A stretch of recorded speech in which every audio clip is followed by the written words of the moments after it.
In this rhymes, can you walk some similes, nosy brown nose and ninjas? They hardly feeling me, but I get mad love from my auntie Kimberly. Yeah. What the fuck I look like? It's your auntie Kim coming back at you once again for the 99 and the 2000s, 2019 to be exact.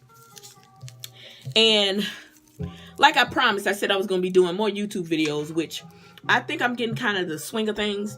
I'm still working on my editing. As time goes by, I think I'll get better and better. I still have yet to go in that closet and find that CD-ROM of my video editing software for this new computer that I got.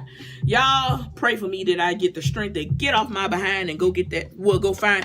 If y'all know how much stuff is in my closet, packed in the back, you know, if I go in there, I might get lost. So that's why I kind of been taking my time doing it. But I do plan on doing it soon. I might even do it tonight. I got a little energy. But I wanted to talk about an experience that happened to me recently. Well, it happened last year, but, you know, still, it's only been a few days, 5 days in the new year. But it was something that I felt that I needed to talk on because I hope that this information helps someone. Young T was almost on television, y'all. Yup, I was about to be on television. Cable television, where they would be able to use my cuss words and everything, because everybody know I got a potty mouth. No shame in my game. But I was really looking forward to it. I received an email one day. Well, wait a minute. Let me take it back a notch. I don't know if, for the ones that know me, they know I'm Auntie Kim from Vine. But for those that don't know me, I made a series of videos that one of the videos within that series of videos, which it was a rant, became really popular. And it's the mouth harassing a hamburger video. This. What the fuck I look like crying over some nigga that don't want me when I could be mouth harassing a hamburger? Bitch! And a lot of celebrities posted it. A lot of Viners that had like million plus followers revined it. A lot of meme pages stole it and used it for every SpongeBob meme known to man without giving me an inch of credit. I am one of the most famous unknown people ever. You know, everybody knows that Vine, but don't nobody know it's me. But it's been making its rounds, even though Vine has been closed for some years now. The video itself is still making rounds. It's making rounds on Instagram. You might run into it on Instagram. Fuck, I look like crying over some nigga that don't want me when I could be mouth harassing a hamburger. Bitch! I've been seeing it popping up on a lot of different websites. The fuck, I look like crying over some nigga that don't want me when I could be mouth harassing a hamburger. Bitch! So it's still making its rotation. So one day I go into my Facebook and I get, you know, a message, you know, on Facebook. And a lot of times you don't want to pay attention to those messages because there don't be nobody. It'd be somebody trolling or somebody trying to get money out you. And I'm not here for neither. And so I opened the email just to see who it is, you know, because I have to find out which method I'm going to use to block their ass, whether I'm going to report their ass too, because I love reporting folks to spam. I opened the email and the lady says, I am from the show Ridiculousness. Or she said, the show Ridiculousness would like to use your mouth harassing a hamburger Vine. And I'm like, oh, okay, cool. But unlike some people be so hard up to become famous, which I'm not one of them, because I like my privacy and my anonymity. She sent the first email and it seemed kind of shady and I wasn't too excited about it. But she ended up asking me for my email, my personal email. So I got this email that I send a lot of stuff to junk. You can send junk and everything else to it, but I monitor that email so hard. Like I've had that email since like 1999, you know, so I've had the email a long time. And I monitor that email so hard. Anything that come in there, I'm deleting it as they come in there. So, you know, and so I don't mind giving that email out, you know, because I can stay on it. This is fucking doorbell shit. Anyway, I'm sorry. And So she said, and so then, I took my time answering it, about giving her my email, just to see if she would still contact me again. And then another person called me, messaged me in Facebook, and he's like, I am such and such from the show Ridiculousness, and I got your information from another young lady that works with us, and she would like to get permission. She wants to know if we can get permission to use your mouth and rice and a hamburger vine on Ridiculousness. So I'm like, okay, let me research this a little bit further. So the next thing I asked for is, who are you? And he said such, and he let me know who he was, his credentials, and who he works for the company. And one thing I learned about when you're dealing with a company and a company email, you can't just make an email for a company without being a part of that company, because you actually have to buy the domain name or whatever. And so he emailed me, and then from the first email that he sent me, I went over to Google. And I researched his name, and it brought up the main website for Ridiculousness, the company, the buy company or whatever, and his name was sitting right there on it. So then I went back to Facebook and I scrolled on his page, and he actually is indeed one of the people that, I don't know what it was, executive or whatever, but I think it was one of the producers for the show. And so I was like, okay, well, at least they're legit. At least they're people, because you want to make sure you do your research. So the people that I was talking to was legitimate. So we got over that hurdle. So I gave them my email, and they sent me some paperwork. You have to sign everything, and then you got to fill out an I-9, because if you're getting paid for something, you want to make sure you pay taxes. So that was another reason why I knew they was on the up and up, because they was asking for I-9 form for you to fill it out, such and such, such and such. And so the next thing I do is when I receive the contract. It's called a contract. Okay, this is a multi-layer thing, because you don't want. It's exciting to be offered to be on television, because that is exposure that you just can't, turn down. But let me tell you why I did. I got the email. And the email itself had all the terms in there, and I do understand, having went through litigation, some years back. I've always known that it's not what you can prove.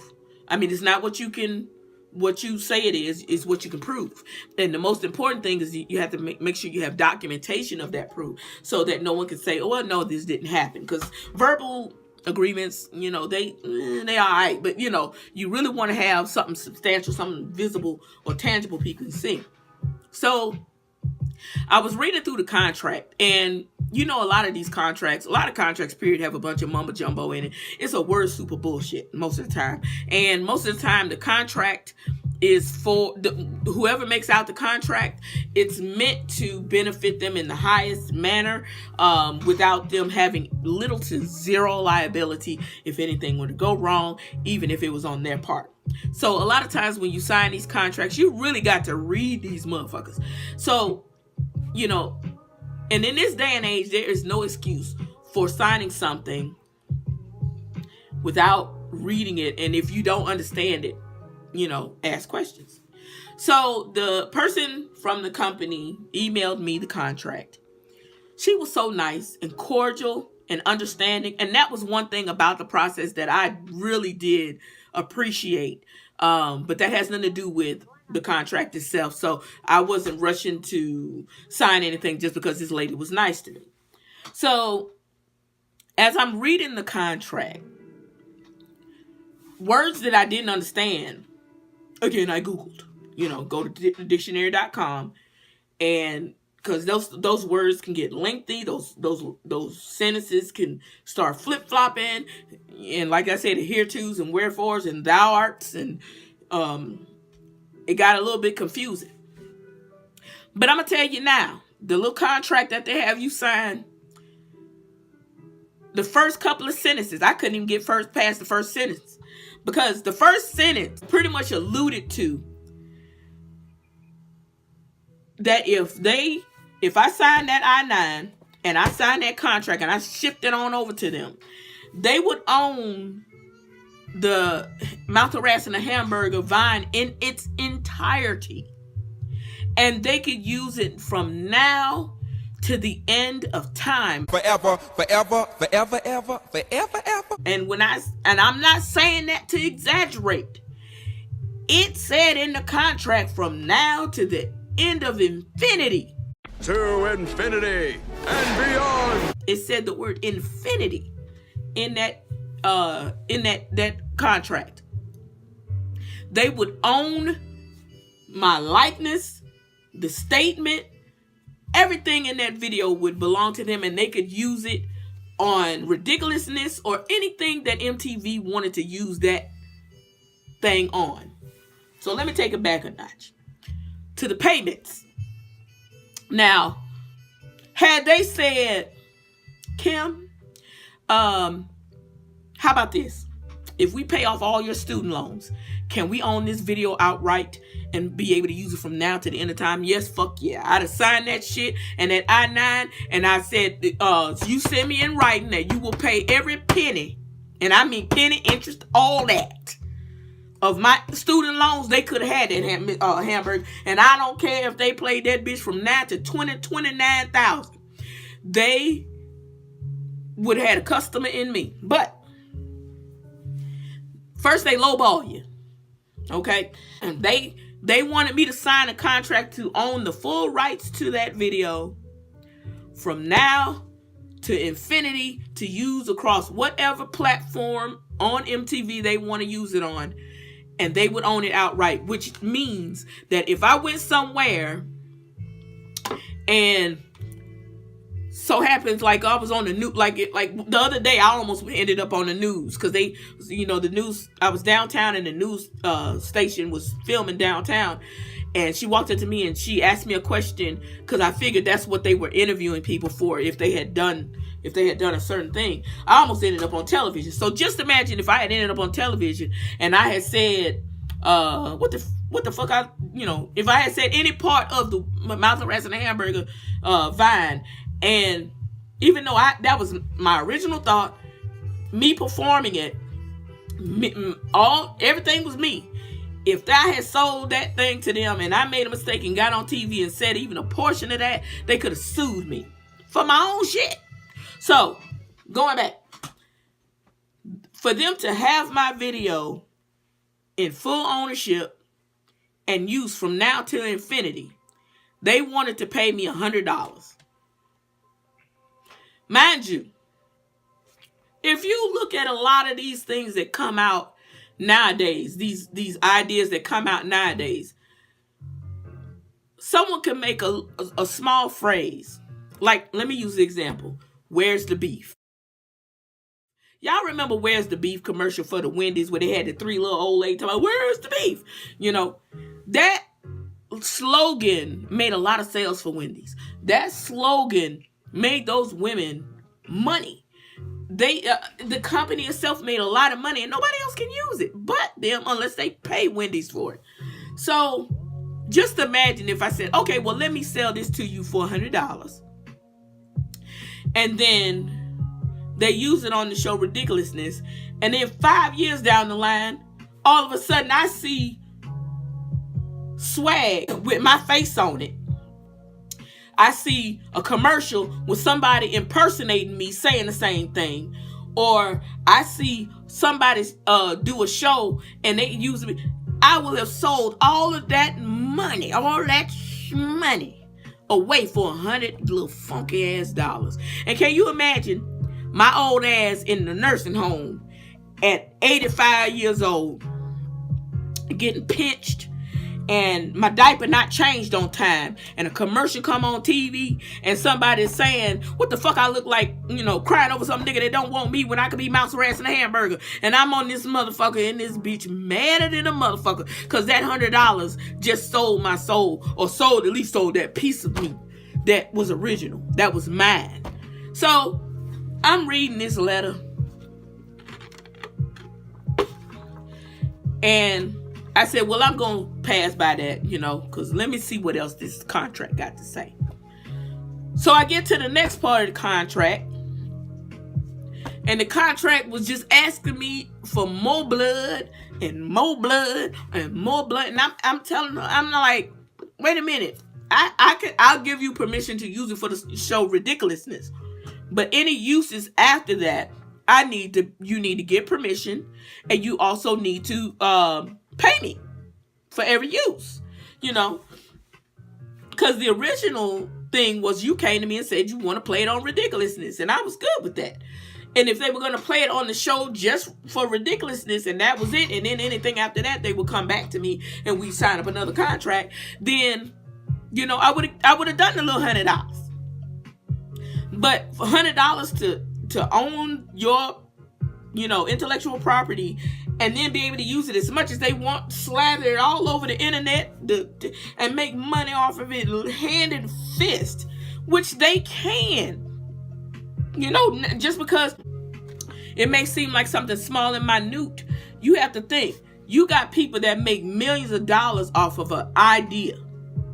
So you can't sell yourself short because you're so excited about getting yourself on television. And if it means that I would rather be in the position I am now than to have sold it and then find that shit. Because something made them come to me.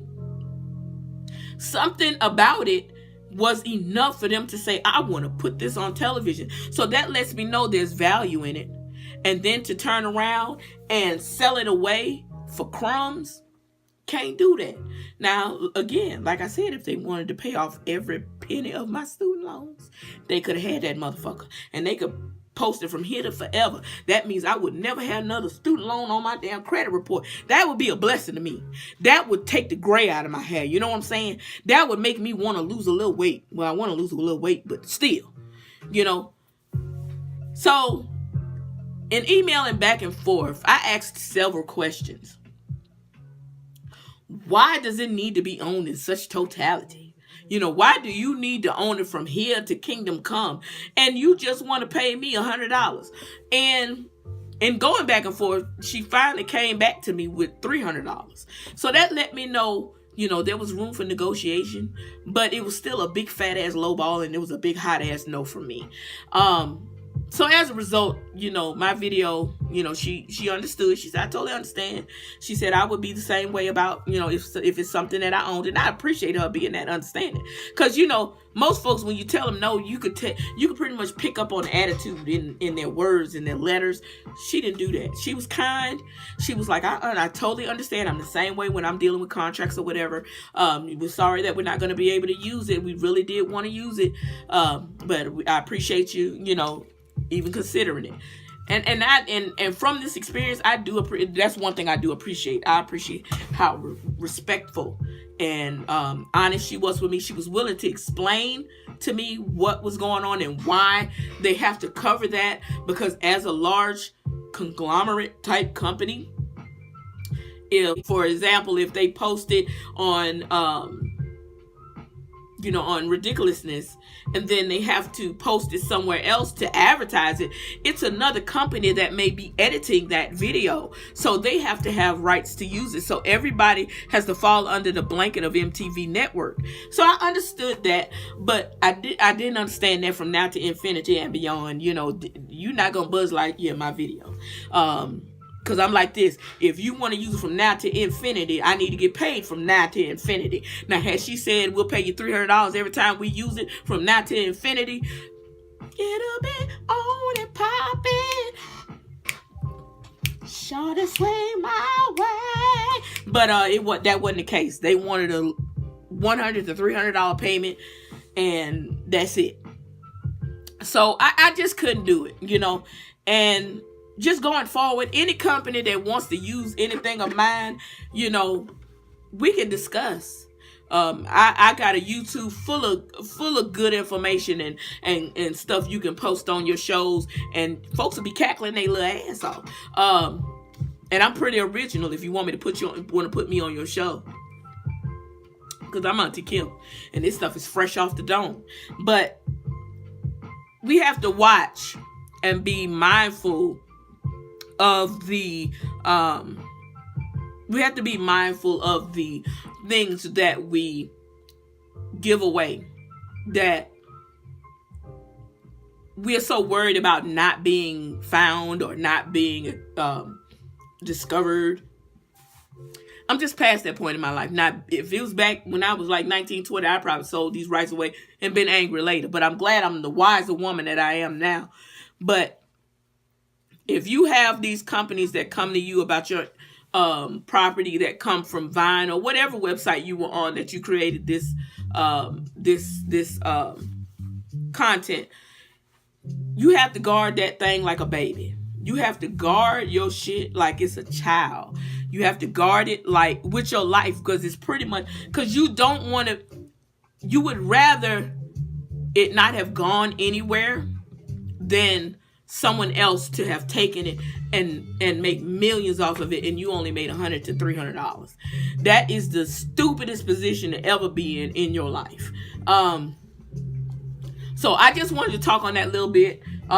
Please, if you have any comments about this, if you have any questions, if you have any reservations that you really need to know a little bit more information about, I can go a little bit more in depth in messages, in the comments below. So if you want to comment below, do so. I'll tell you what you need to know about the experience and how to go from there. If you have MTV or anybody else coming to you wanting to put your content on television and they're negotiating with you, I'll help you. If you, because I'm like this, I know that I didn't do it, and I'm not going to talk you out of doing it, but I'm going to tell you the questions you need to answer to make sure you benefit the best. Because it's nothing worse than creating something and someone else benefits off it and you don't. So this is your Auntie Cam. Look, let me say this now. Subscribe, comment, turn your notifications on, holla at your girl, support, share. Because I know it's a lot of y'all that, especially a lot of y'all from Vine, a lot of people coming to y'all for y'all content. Y'all better protect your shit. It's important. But your auntie, I love you. And I want to say good night to you all. And Happy New Year again. Peace out.